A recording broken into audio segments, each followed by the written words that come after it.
चलिए हम बताते हैं। चलिए लिखिए 3D ज्योमेट्री। अच्छा इसको ध्यान से पढ़ लेना, क्योंकि क्लास 12th में ना इस पे 3 चैप्टर हैं आपको। स्ट्रेट लाइन मिलेगा, प्लेन मिलेगा, इसलिए बहुत ध्यान से देखना। अभी समझ में नहीं आया ना 3D में, इसलिए इसको ध्यान से समझ लेना, ये ज़रूरी है। मतलब इससे तुम्हारे फ्यूचर का भी कुछ जुड़ा हुआ है। ठीक है, चलिए। अगर हम 2D की बात करें तो एक्स वाई कोऑर्डिनेट में आप जानते हैं कहाँ क्या पॉजिटिव होता है क्या नेगेटिव होता है, सब याद है ना। एक बार मैं रिकॉल कराता हूँ आपको। ये 2D में है दोस्त, मतलब एक्स वाई प्लेन की हम बात कर रहे हैं। अगर मैं एक्स एक्सिस की इक्वेशन की बात करूं तो y इक्वल टू क्या आएगा। एक्स एक्सिस की इक्वेशन का मतलब पूरे एक्स एक्सिस पे y की वैल्यू हमेशा क्या आएगी, ऑर्डिनेट हमेशा क्या आएगी, जीरो आएगी दोस्त। y एक्सिस की इक्वेशन की बात करेंगे तो क्लियर है। दो पॉइंट के कोऑर्डिनेट अगर दिए हैं, एक पॉइंट ए है दूसरा पॉइंट बी है, जितना समझना है उतना बता दे रहे हैं, बाकी रटने का कोई मतलब नहीं है। और 3D जैसी पिक्चर को हम 2D में शो भी नहीं कर पाएंगे, लेकिन मोटा मोटा जानो क्या है ये। अगर इस पॉइंट का कोऑर्डिनेट x1 y1 है और इस पॉइंट का कोऑर्डिनेट x2 y2 है, तो ए बी का अगर मुझे डिस्टेंस निकालना हो तो डिस्टेंस फॉर्मूला क्या है आपको पता है ना, क्या होगा, x2 माइनस x1 का होल स्क्वायर रूट में प्लस y2 माइनस y1 का होल स्क्वायर। इतना याद है ना सबको, डन। अगर मिड पॉइंट कोऑर्डिनेट हम बात करें तो अगर P इसका मिड पॉइंट है तो P इसका मिड पॉइंट है तो मिड पॉइंट का कोऑर्डिनेट क्या होगा, P अगर मिड पॉइंट है तो मिड पॉइंट का कोऑर्डिनेट क्या होगा दोस्त, x1 plus x2 by comma y1 plus y2 by, बहुत बढ़िया, इसमें कोई दिक्कत नहीं किसी को, इतना बता रहा हूँ उतना ही जानो बस। ओरिजिन का कोऑर्डिनेट क्या होगा दोस्त,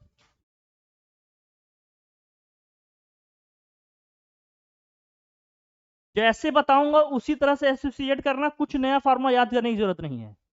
मतलब सिंगल एक छोटा सा कोई फार्मूला भी तुम्हें अलग से याद करने की जरूरत नहीं, जो आप 2D का जानते हो उसी को यूज करके सब कर लेंगे और बेहतरीन तरीके से कर लेंगे, परेशान मत होना।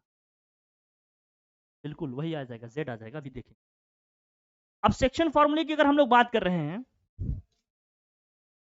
जैसे मान लीजिए ए है, ये क्या है, बी है, बीच में कोई पॉइंट पी है जो इस लाइन को क्या कर रहा है, दो पार्ट में डिवाइड कर रहा है, एम रेशियो एन के रेशियो में क्या कर रहा है, डिवाइड कर रहा है, एम रेशियो एन के रेशियो में क्या कर रहा है, डिवाइड कर रहा है।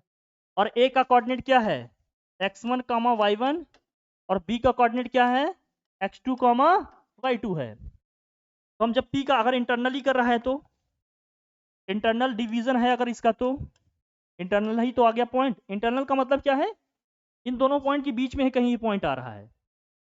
तो जब हम कोऑर्डिनेट लिखते हैं तो हम m को इधर डालते हैं और n को, ये तो हमने बता रखा है पहले, आप लोग जानते भी हैं। तो अगर मुझे p का कोऑर्डिनेट लिखना हो तो क्या होगा, उधर m मल्टीप्लाई होगा, क्या होगा, mx2 plus nx1 upon m plus n comma my2 plus ny1 this whole upon क्या होगा, m प्लस। कोई दिक्कत है, अगर यही पॉइंट एक्सटर्नल हो गया तो बाहर होता तो एक्सटर्नल की बात करेंगे तो जहां माइनस प्लस है वहां क्या आ जाएगा, माइनस, यहां जाएगा ये। एक्सटर्नल का मतलब समझ में आ रहा है, एक्सटर्नल का मतलब क्या है, देख लेना, नहीं फिर रोना पड़ेगा बेटा, बस यही है। मतलब अब ये रेशियो यहां से यहां तक m है और ये यहां से यहां तक क्या है, n। ये पूरा सेक्शन वहां से यहां तक m है, वहां से वहां तक क्या है, ये एक्सटर्नल। मतलब इन दोनों पॉइंट के बाहर कहीं पॉइंट p है, उसको m रेशियो n के रेशियो में क्या कर रहा है, डिवाइड कर रहा है, बाइसेट कर रहा है। ऐसे बाइसेट इन द सेंस का मतलब यहाँ बाइसेट नहीं कर रहा है, बाइसेट करने का मतलब दो इक्वल पार्ट में डिवाइड करे, मतलब डिवाइड कर रहा है, सेक्शन में काट रहा है इसको। तो माइनस कर देना, जहां जहां प्लस है वहां हर जगह क्या कर देना है अपने को, माइनस कर देना है। ये फॉर्मूला बन जाएगा क्या, mx2 माइनस का nx1, नीचे भी क्या आ जाएगा m माइनस, हर जगह माइनस कर दो, यहाँ क्या हो जाएगा my2 माइनस का ny1 दिस होल अपॉन क्या होगा m माइनस। ये सब आप लोगों ने पढ़ा है, हम कुछ नया नहीं बता रहे हैं आप। सब जानते हैं कि नहीं, बताओ मुझे। सबको पता है ना? अब आ जाओ 3D में। ठीक, ये सब जानते हो ना? 3D में आ जा रहे हैं। जब आप 3D की बात करोगे तो इसमें एक क्वाड्रेंट आपका और आ जाएगा। कौन सा आ जाएगा? एक्सिस जेड आ जाएगा। जेड को ले लो। बहुत ध्यान से समझना, जबकि मैंने कह दिया आपका 2 चैप्टर आगे इससे जुड़ा हुआ है। इसको मजाक में आप नहीं ले सकते। ले रहे हैं तो आप होशियार चंद हैं। वहां कितने क्वाड्रेंट बने थे? 2 एक्सिस थे तो 4। यहाँ 3 है तो कितने बनेंगे? 8 बनते हैं। कितने बनते हैं? 8। अब वो याद भी नहीं रख पाओगे, बड़ा कंफ्यूजन होता है कहाँ पॉजिटिव कौन कौन नेगेटिव। बस इतना समझना, अगर फर्स्ट में है तो तीनों क्या है? ओरिजिन पे है तो सब क्या होगा? 0। फर्स्ट में है तो तीनों पॉजिटिव, ओरिजिन पे है तो सबका कोऑर्डिनेट क्या आएगा? 0। अब जरा मुझे बताना, मोटा मोटा बस बताना तुम। अगर मैं अब यहां पर एक्स एक्सिस का इक्वेशन लिखूं तो क्या क्या इक्वल टू मी 0 लिखना चाहिए? वाई इक्वल टू वी 0 लिखें। और बहुत क्लियर है कि नहीं ये बात? अगर मैं जेड एक्सिस का इक्वेशन अब लिखूं तो क्या एक लिखना पड़ेगा? क्या मुझे क्या क्या लिखना पड़ेगा? एक्स इक्वल टू वी 0 लिखना पड़ेगा और वाई इक्वल टू वी 0। वाई एक्सिस का इक्वेशन लिखूं इसी तरह से तो जेड इक्वल टू 0 और एक्स इक्वल टू, ये सब अपने आप में प्लेन है। एक्सिस की हमने बात की तो एक्स एक्सिस का इक्वेशन क्या हो गया? मैं एक एक चीज लिख रहा हूं, आप सब जानते हैं। एक्स एक्सिस का इक्वेशन अगर मैं लिखूंगा तो इक्वेशन ऑफ एक्स एक्सिस क्या क्या होगा इसमें? y इक्वल टू वी 0 होगा और z इक्वल टू वी क्या होगा? 0। और इक्वेशन ऑफ y एक्सिस की हम बात करें तो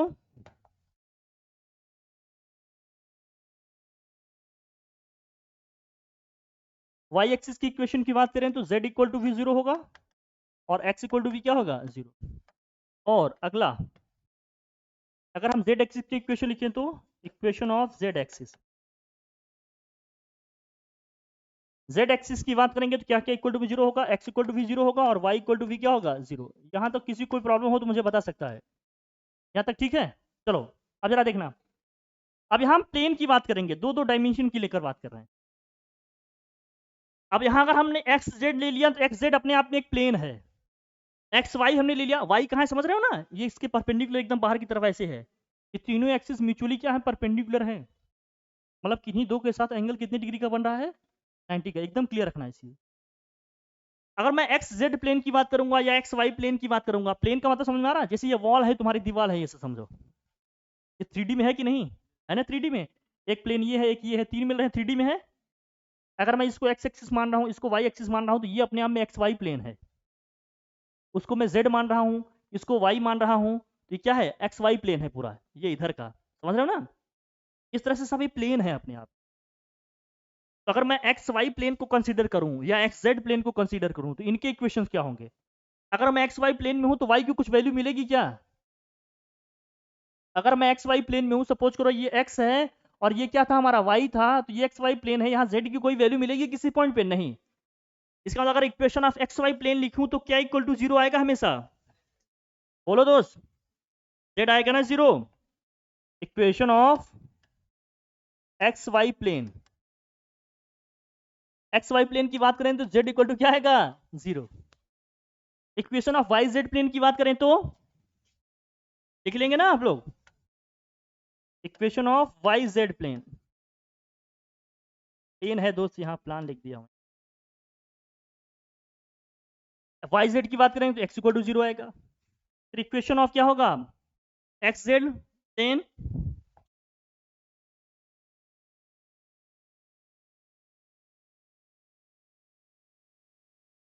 वाई इक्वल टू क्या आ जाएगा? 0।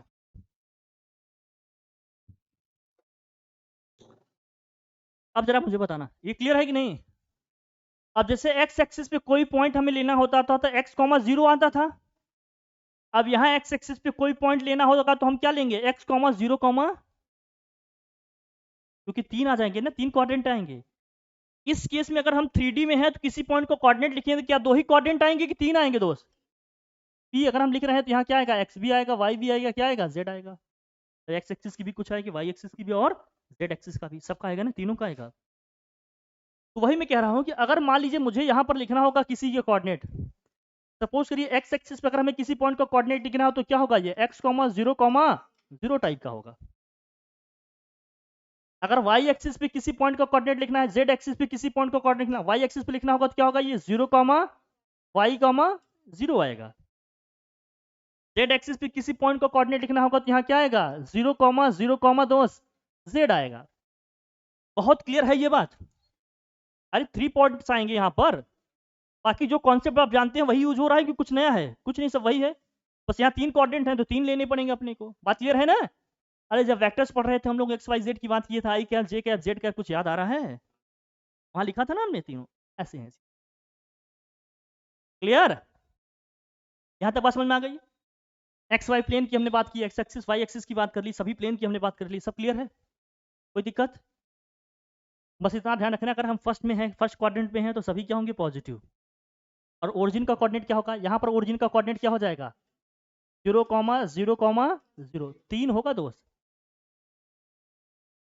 तीनों होंगे ना यहाँ पर। क्लियर है इसमें, कोई डाउट, कोई परेशानी, आगे बढ़े।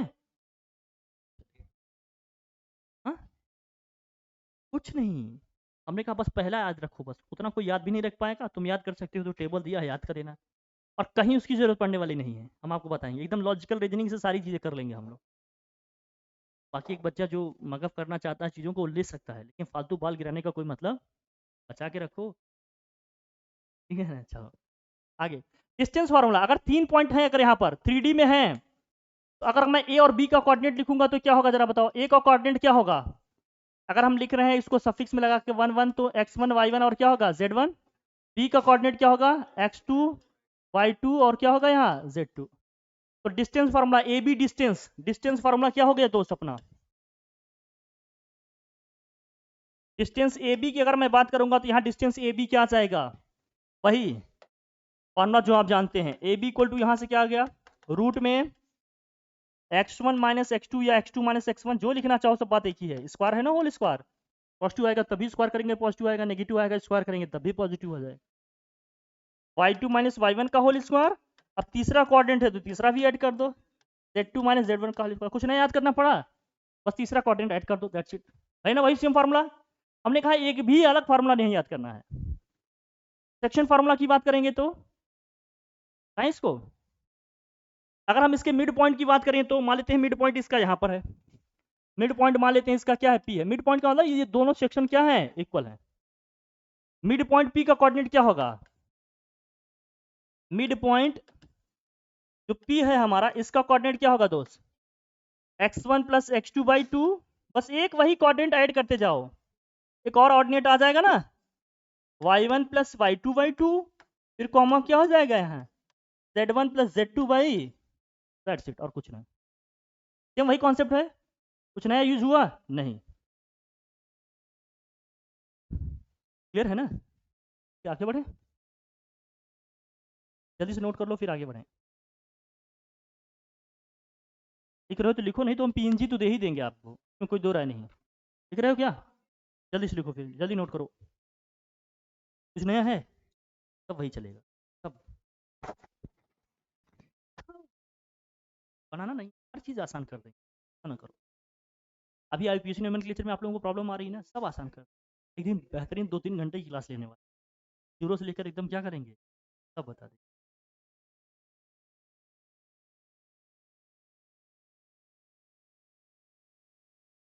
हाँ हाँ बिल्कुल,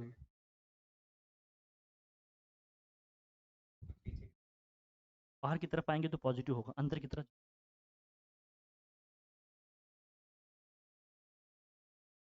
फ्रंट बैक ऐसे चलेगा, बैक में होगा तो हमेशा नहीं, इतनी जद्दोजहद करने की जरूरत नहीं अभी के लिए, ठीक है। हो गया दोस्त, हटे आगे बढ़े, इसे हटाया जाए, आगे बढ़े ना। अब देखो, सेक्शन या डिवीजन फार्मूला, डिवीजन की हम बात करने वाले हैं या फिर सेक्शन फार्मूला,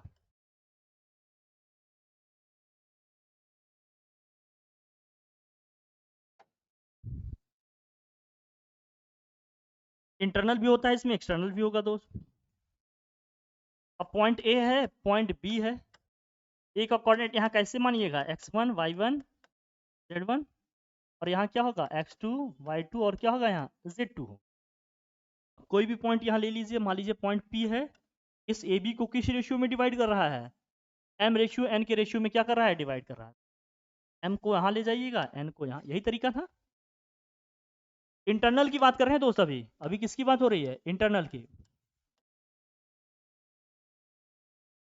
मतलब इंटरनली ये पॉइंट, अगर दोनों पॉइंट इस लाइन को क्या कर रहा है, लाइन सेगमेंट ए बी को दो पार्ट में डिवाइड कर रहा है, इसका मतलब बहुत क्लियर रखिएगा कि ये जो AP लेंथ है और आपकी PB लेंथ है, ये किस रेशियो में है, ms/n के रेशियो में। मतलब अगर ये पूरी लेंथ 5 यूनिट होती, m3 है n2 है, इसका अगर ये AB पूरी लेंथ हमारी 5 यूनिट है, तो ये पॉइंट P इस AB यूनिट जो लेंथ है हमारी AB लेंथ को 3 और 2 के रेशियो में क्या कर रही है, डिवाइड कर रही है। समझ रहे हैं ना, ये है इंटरसेक्शन। तो भैया इंटरनली अगर सेक्शनल अगर इसका फार्मूला लिखेंगे तो क्या होगा, P का कोऑर्डिनेट, P के कोऑर्डिनेट को ध्यान में देखिए, P का कोऑर्डिनेट क्या आएगा, इंटरनल वाले माइनस होता है प्लस, प्लस यहाँ क्या आएगा mx2 nx1 this whole upon क्या है m प्लस m, फिर क्या होगा my2 ny1 this whole upon क्या होगा m प्लस, फिर क्या होगा nz2 plus nz1 this whole upon क्या हो जाएगा m प्लस। क्या किसी कोई परेशानी है, क्या सेम वही नहीं है, सब कुछ सेम वही है, बस एक कोऑर्डिनेट और इसमें ऐड कर देना है, ऑर्डिनेट अपने को डाल देना है z वाला।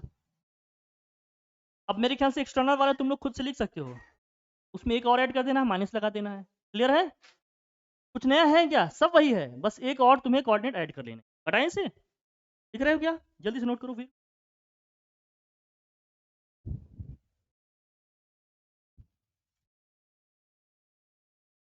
बहुत क्लियर लिखना, मैं अलग कलर से लिख दिया हूँ, हालांकि ये थोड़ा सा पहुंच गया इस फॉर्मूले में, ये नहीं है दोस्त, येलो कलर से जो हमने लिखा, ठीक है राहुल।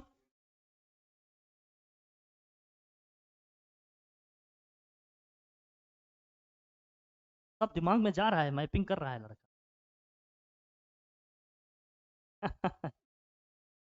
ये हटा दे गुड़िया, अंशिका। चलिए एक्सटर्नल की अगर हम बात करें तो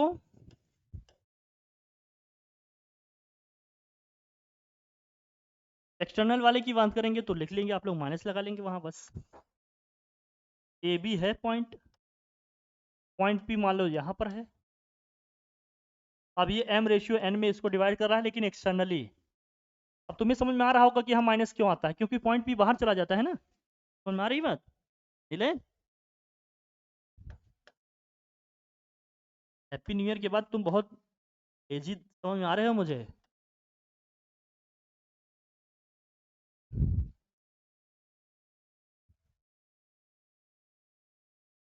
पार्टी तो नहीं किए थे, लिक्विड वाली किए थे कि सॉलिड, लिक्विड गैस वाली किए थे, सॉलिड वाली किए थे, लिक्विड वाली, गैस वाली, तीनों स्टेज में है ना, तो सॉलिड स्टेट में भी है, लिक्विड स्टेट में भी है, और कौन से स्टेट वाला किया। अच्छा ग्राइंड हो तुम कहना चाहते हो, हाँ वो आइंस्टाइन कंडेंसेट वाला स्टेट, हाँ ठीक ठीक, बहुत बढ़िया बहुत बढ़िया, वाह, बहुत खतरनाक है बेटा वो तो, ये वो लास्ट में है, आइंस्टीन का नाम है, समझ रहे हो ना। ठीक ठीक, तो भैया यहाँ माइनस करना पड़ेगा, पॉइंट पी का कोऑर्डिनेट फिर क्या आ जाएगा, mx2 माइनस का nx1 this whole upon m minus n, यहाँ आ जाएगा my2 ny1 अपॉन क्या हो जाएगा m माइनस n, यहाँ हो जाएगा mz2 माइनस का nz1 दिस होल अपॉन क्या हो जाएगा m माइनस n, एक्सटर्नल वाले का हो गया। क्लियर है, कोई दिक्कत परेशानी किसी को हो बताओ मुझे, इसमें लिखा जाएगा ना ये चीज, हो जाएगा। ह्यूमन बॉडी 2D में है कि 3D में है,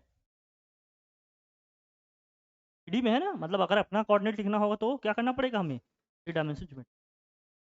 मान लीजिए मुझे फिंगर्स का कोऑर्डिनेट लिखना है तो इस पूरे स्पेस टाइम में, तो 3D में 3 पॉइंट्स आएंगे ना इसमें, क्लियर है ना, ध्यान रखिए। ये हो गया, इसमें कोई दिक्कत नहीं ना। एक बार मैं तो आपको थोड़ा बता दूं, लिख लिए सब, अब जैसे ये तीनों जो कोऑर्डिनेट सिस्टम हम लोग पढ़ रहे हैं ना दोस्त, यहाँ देखो ध्यान से,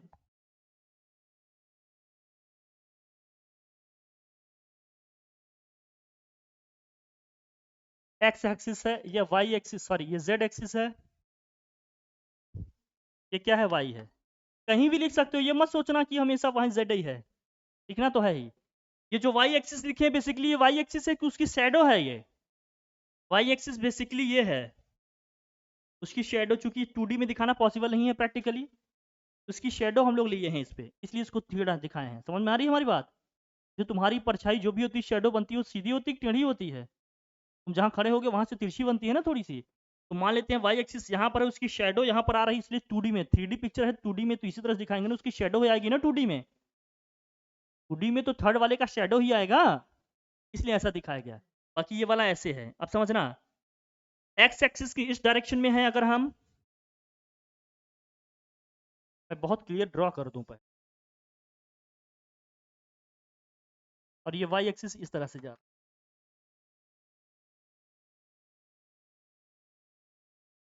ये फ्रंट का है, ये बैक साइड का है, ये इसका फ्रंट है, ये फ्रंट है, ये इसका बैक, ये बैक हो। मतलब ये तुम्हारा एक्स डैश है, ये तुम्हारा जेड डैश है, ये तुम्हारा क्या है दोस्त, वाई डैश है। जिसकी में डैश लगा है वो उसकी बैक साइड है या बैक डायरेक्शन है। अभी समझना, अगर हम एक्स एक्सिस की इस डायरेक्शन में है, मतलब जेड एक्सिस की राइट डायरेक्शन में इस डायरेक्शन में है, तो जो भी लेंथ आएगी एक्स एक्सिस गुणांक हमेशा क्या आएगी दोस्त, पॉजिटिव आएगी। एक्स एक्सिस की अगर हम बैक साइड, मतलब इस एक्सिस की अगर हम बैक साइड में ओरिजिन के लेफ्ट में है, तो एक्स एक्सिस गुणांक, ओरिजिन को तुम सेंटर मानो, ओरिजिन के लेफ्ट में है एक्स एक्सिस गुणांक, तो ये जो भी डिस्टेंस आएंगी क्या आएंगे दोस्त, नेगेटिव। ओरिजिन के अगर हम एबव हैं, तो जो भी एक्सिस है इधर को भी हाइट जो भी लेंगे हमेशा क्या आएगा, पॉजिटिव। ओरिजिन के अगर हम क्या हैं, बिलो हैं, तो जो भी एक्सिस है वो क्या आएगा। अगर हम फ्रंट में है तो, मतलब एक ऐसी एक्सिस है जो हमारे जस्ट सामने आ रही है, फेस की साइड आ रही है, तो क्या होगा, ये डिस्टेंस क्या होगा हमारा दोस्त, पॉजिटिव। अगर हम बैक साइड में जा रहे हैं तो, मतलब इस बोर्ड के अंदर जा रहे हैं, भाई ये तो एक्सिस इधर है ना, ये एक्सिस अगर इधर को है तो फिर क्या होगा, ये एक्सिस अगर इधर सामने को है तो इसका बैक साइड तो इसके अंदर होगा ना, उधर जो भी हम लेंगे क्या होगा, वो हमेशा नेगेटिव हाइट, जो भी होगी डिस्टेंस हाइट जो भी लेंगे हमेशा क्या होगा, नेगेटिव। इस तरह से डायरेक्शन का कॉन्सेप्ट ध्यान में रखना अपने को। अब हम 3D प्लेन की बात कर रहे हैं दोस्त, जरा देखना, इसका हम फ्रंट ये कंसीडर कर लिए, इसका ये कंसीडर कर लिए, इसका ये कंसीडर कर लिए, तो जब इन तीनों को मिलाकर किसी पॉइंट का कोऑर्डिनेट दिखाएंगे तो तीनों का कोऑर्डिनेट क्या आएगा, पॉजिटिव आएगा, तीनों का क्या आएगा। अब इसी से पॉजिटिव नेगेटिव ध्यान रखना है। इसको समझने के लिए ना तुम एक क्यूब ले लो या क्यूबॉइड ले लो, क्यूब समझते हो, उसमें कितने फेसेस हैं, कितने हैं वो बनेंगे, उससे पूरा 6 फेसेस बनेंगे। जो उसके फेसेस बन रहे हैं तुम्हारे, उसमें एक बैक साइड में भी कुछ सपोज करके इस तरह से रखो, तो तुम्हें वहां से सबके कोऑर्डिनेट समझ में आएंगे किसका क्या लिखना है क्या नहीं। अब जैसे मैंने ये ले लिया, सपोज करो जैसे एक फेस ले लिया हमने, कोई कौन ले लिया, 3 पॉइंट है वहां पर। अब इसको हमने कंसिडर कर लिया, इसको ले लिया, इसको ले लिया, 3 पॉइंट हमने ले लिया है। अब इन तीनों के बीच में मान लो किसी पॉइंट को, जहां पर हमारी ये फिंगर है, यहाँ पर किसी पॉइंट को कोऑर्डिनेट लिखेंगे तो तीनों हमेशा क्या आएंगे, ओरिजिन के अबव हैं, ओरिजिन के हम राइट साइड में हैं, और ओरिजिन के हम क्या है, थोड़ा सा इससे ऊपर है, फ्रंट में है, तो जो भी पॉइंट आएगा उसका कोऑर्डिनेट क्या होगा, तीनों जो हमारे होंगे इसमें पॉइंट आएंगे तीनों पॉजिटिव होंगे। इसलिए हमने कहा जब हम फर्स्ट क्वाड्रेंट में है तो हमेशा होगा, भैया इसमें 8 बनेंगे, कितने क्वाड्रेंट बनेंगे, 8 बनेंगे। कितने, 2D में होते थे तो कितना बनता था, 4, 3D में है तो कितने बनेंगे, 8। फर्स्ट में समझना सभी क्या है, पॉजिटिव, ओरिजिन का कोऑर्डिनेट 0,0, बाकी सभी एक्सिस सभी प्लेन का इक्वेशन हमने आपको बता दिया, दैट्स ऑल। इससे ज़्यादा की आपको जरूरत नहीं, इतना बेसिक जानते रहिए आप, 12th के भी आपकी सारी चीज़ें आपसे बन जाएंगी। इतना बेसिक हमेशा ध्यान में रखिएगा 3D में। क्या मैं समझूँ कि आप लोग समझ गए, तो इसकी इक्वेशन करें हम लोग, चलिए स्टार्ट करें। देखिए पहला एक्सरसाइज कौन सी है,